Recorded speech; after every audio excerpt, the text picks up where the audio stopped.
यह कहानी हर उस घर की ओर इशारा करती है कि कैसे बच्चे के स्कूल का पहला दिन होने पर माँ का प्यार दुलार बच्चे के लिए और अधिक बढ़ जाता है। तो आइए कहानी शुरू करते हैं। दिन चढ़ने को आया था, चिड़िया चहचहाने लगी थी और स्कूल का समय नजदीक आ रहा था।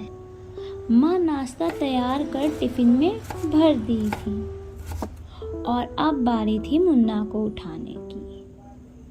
माँ मुन्ना को तेजी से आवाज देकर बोलती है, मुन्ना बच्चा उठो, देखो सुबह हो गई है, सभी बच्चे स्कूल के लिए तैयार हो गए हैं और तुम अभी सो रहे हो, लो बताओ।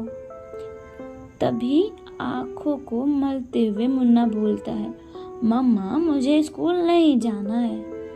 इतना ही कहकर मुन्ना रोने लगा।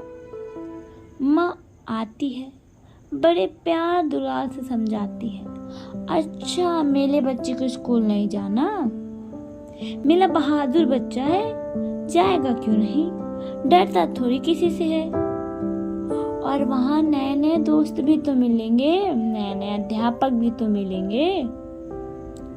ये क्या हुआ, नहीं जाएगा मेरा बच्चा, जाएगा कि ये क्या बात हुई, और मैंने तुम्हारा मनपसंद नाश्ता भी तो बनाया है, चलो चलो उठो उठो, मेरा बच्चा बहादुर बच्चा है ना, उठो।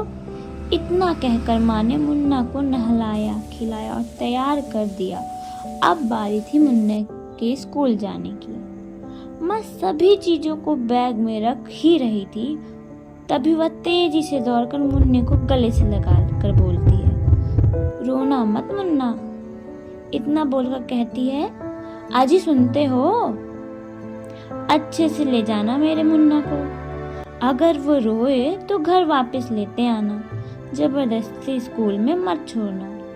तभी इतना सुनकर मुन्ना के पापा बोलते हैं, हाँ हाँ जी सुन लिया हूँ, अब मैं जाऊं।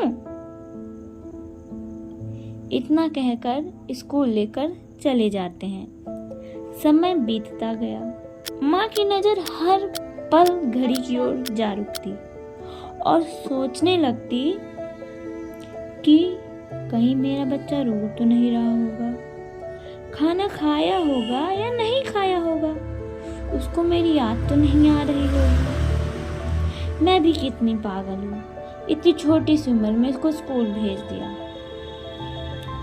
ऐसे हजारों प्रश्न सोचते सोचते समय बीतता गया और अब छुट्टी का समय नजदीक आने लगा था। छुट्टी होने पर सिर्फ आधे घंटे शेष रह गए थे। तभी माँ बोलती है, अजी सुनो, समय हो गया है, कब जाओगे मुन्ना को लेने, कहीं इतने बड़े स्कूल में मेरा मुन्ना भटक ना जाए और भीड़ देखकर रोने लगा तो कौन चुप कराएगा मेरे मुन्ना को, आपको तो फिक्र ही नहीं है मुन्ना की मेरे। ऐसा सुनकर मुन्ना के पापा बोलते हैं, हाँ हाँ जैसे आपका ही बेटा है, मुन्ना तो मेरा कुछ है ही नहीं। इतना कहकर मुन्ना को लेने चले जाते हैं। मुन्ना के घर आप वापस आते ही माँ ने तेजी से दौड़कर मुन्ना को गले से लगाकर बोलती है, पापा सही से तो पहुंच गए थे ना, किसी ने तंग तो नहीं किया ना स्कूल में, खाना खाया था या नहीं खाया था।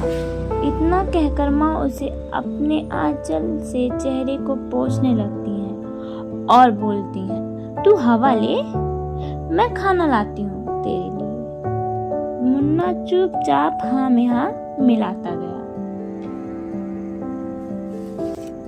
जब माँ खाना लेके मुन्ना के पास आई और बोलती है, मुन्ना बेटा खाना खा लो, भूख लग गई होगी सुबह से।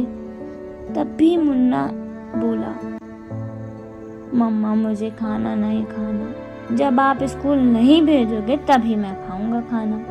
इतना सुनकर माँ बोली, किसी ने डांटा क्या मेरे मुन्ना को, क्यों नहीं जाएगा मेरा बहादुर बच्चा, और कल मैं चलती हूँ तेरे साथ, चलो देखती हूँ कौन डांटता है। ठीक है मम्मा मैं चलूंगा।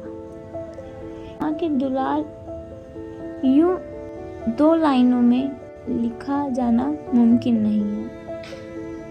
जिस प्रकार गंगा की धारा असीमित होती है, उसी तरह माँ का दुलार भी असीमित होता है।